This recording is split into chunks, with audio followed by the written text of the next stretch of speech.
So, guys, today for KreARTif segment, we have Yonnyboii with us, and I feel such an honor to have you in our interview segment. So, we're gonna get straight into the interview, bro. So, how long have you been in the industry, bro? Okay, I've been. I mean, I mean by the industry, you mean mainstream music. I mean, no, literally, how long have you been involved in music? I guess not industry. Yeah, how long have you been involved in music? Okay, I've been doing this since like I was 13, 8 years, I guess. You were 13 years old. Yeah. That's quite a long time, man. How did you discover? When did you discover your sound? How though, Jennifer? How did you discover your sound? Yeah. So I discovered my sound when I'll say, last year. Last year. So that means you're quite new, basically you're saying you have a vision that you're quite new.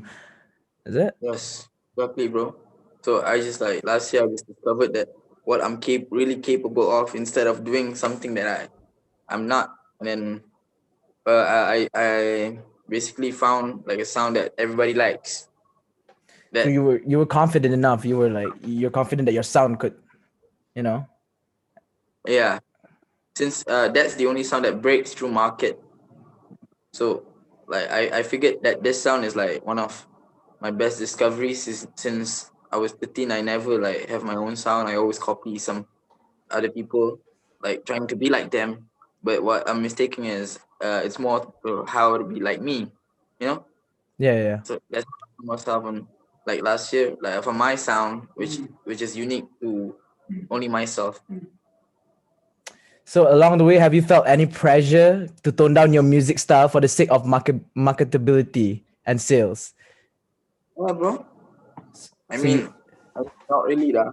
Since since I've been doing like mostly it's just experimental, so it's like it has always been that sound now.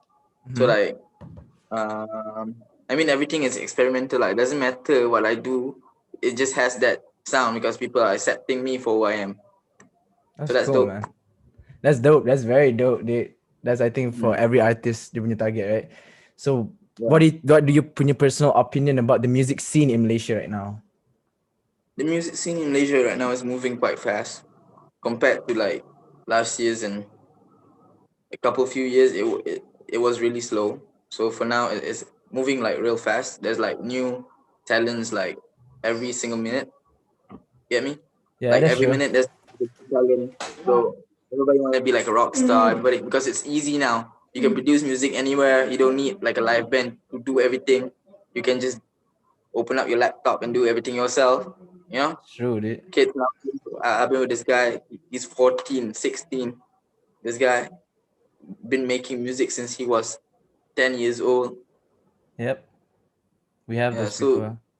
yeah, technology is moving real fast. So for me, I'll say uh, there's a lot more competitors this year compared to next last year, I guess. Faham? So since you mentioned tadi kau cakap like you mentioned you did tone down a bit your I mean you were lucky enough to be like people accept you for who you are. But what do you think about people with other genres? Do you think they have a bigger chance to be like in Malaysia? Yeah, yeah, bro. Everybody has the chance. They just gotta take it. Get me? You got to do it properly. You got to execute it properly, right? So I'll talk about the artists in Malaysia. So what they are afraid of is to change, to switch up their style to something else, because the first try would always fail, so people won't like agree with you for on the first time. Mm-hmm. Like, so it's like me changing to like ballad or something. It would Yeah. be like people would be like, huh, what's this? This is whack. Yeah. But after listening to it a couple times, it'll eventually be good. That's You very know? inspirational words, Dayani.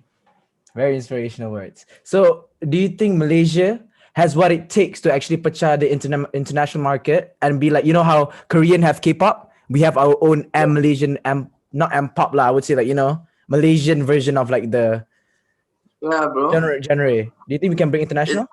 evolving now. It's evolving now. people around the world are discovering each other. Even I have like I have this couple of producers from Argentina, from Australia. So it's already worldwide. People just didn't notice such stuff, you know. Joe Frizzo has been always working with people from the US, from the UK and stuff. And then I know there's like a few artists that prefer to work with people outside of Malaysia just to get the international sound. Yeah, yeah, And yeah.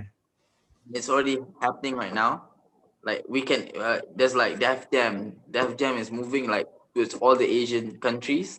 So I actually know some artists from Thailand, some artists from Vietnam.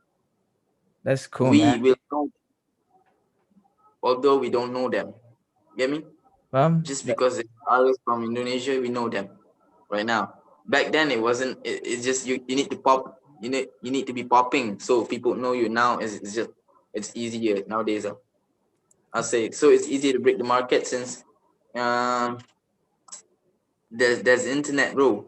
You can just post on TikTok, and when that thing goes crazy, that thing went viral, and then there you go, international level, baby. true, true. So I think that's all the questions that I had for you. But I would like to for you to share anything new for the creative people out there. Anything you want to say to the creative people who's like, you know, especially in these times during CMCO, you know, people are doing art because we're promoting not just basically musicians, we're also promoting painters, you know, murals. So like, what do you think about for this artist? Do you have anything to say for to share in the creative community? It's always like this. Just be abstract, bro. Don't follow the rules. I mean, by not following the rules, I'm not saying you don't have to follow the rules at all. By that, I mean just go beyond that. Get me? Yeah, I Go beyond. definitely. Yeah, you have skills, but you don't have like what it takes to actually move to a new sound. I mean, you need to challenge yourself more, try to do more things. I know some people that is biased to some sound, like those some ballad singers don't prefer to use autotune on their sound just because it's autotune, just because they have the mentality to think that autotune is bad. That means you cannot sing. It's not true, bro. Autotune is pitch perfect to make you pitch perfect. So that's all. And for me, it's always okay to try new things and try some other genres too. I mean, who knows if you would like it eventually. True. So for me, just do whatever you want to do. If you think it's dope, just go for it. Just go and follow your guts, bro. It's always right, and your brain too. Hey, Yeah. thank you very much, Yonny. So for you guys who doesn't know Yonny, Yeah. you guys can check it out him on YouTube. He has his hits Salaku, isn't that right, bro? Yeah. We have Yeah. Salaku, we have Akuitaku. You guys can check his Spotify, his Instagram, his YouTube. Basically, he's everywhere right now. Thank you, Yonny. Thank Produced you by very much. Huh? yeah. Thank you. Thank you very much, guys.